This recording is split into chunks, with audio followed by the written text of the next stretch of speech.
Hello everyone. Today we will discuss the relation between torque and moment of inertia, and second relation which is between angular momentum and moment of inertia.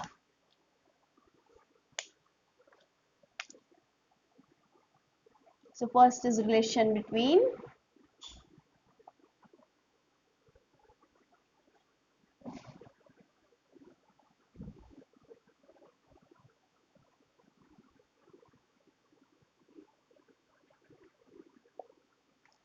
for this we'll start with the main expression. Torque is equal to R cross F, right? So this is the vector form.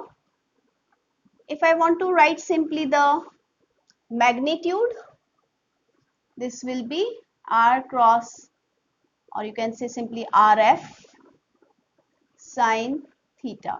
If we consider a body which is rotating about a fixed axis and we have different particles having mass m1, m2, m3, this distance r1, r2, r3 and so on for m and rn, and the perpendicular distance between the axis and the masses is r1.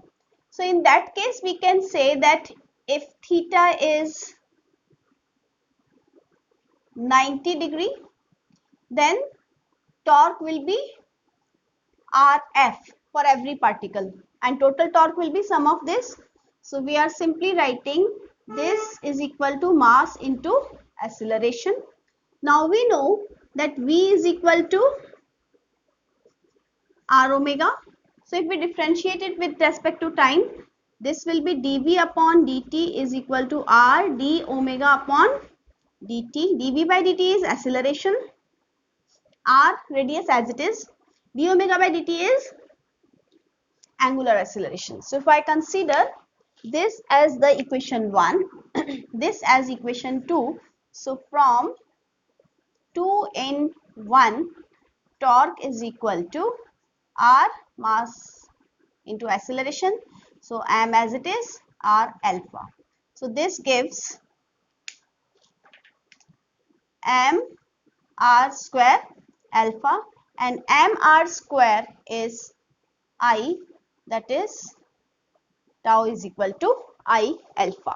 So if I want to write this torque for all the particles, I can write m1 r1 square alpha plus m2 r2 square alpha and so on. So sigma mr square, I can write that as moment of inertia. So this is also simple and short form. Now I'll write a relation between angular momentum and moment of inertia.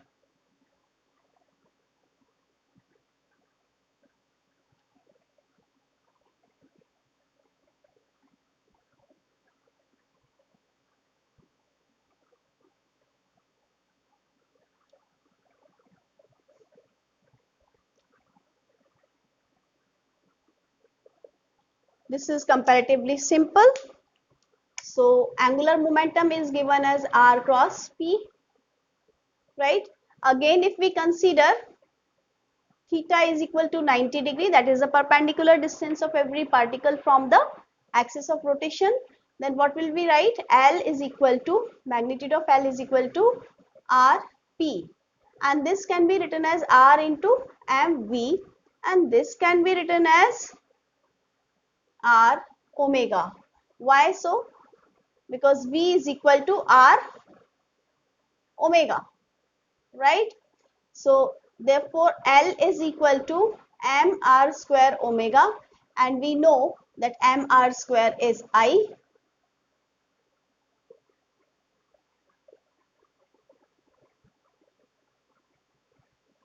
So we can replace it.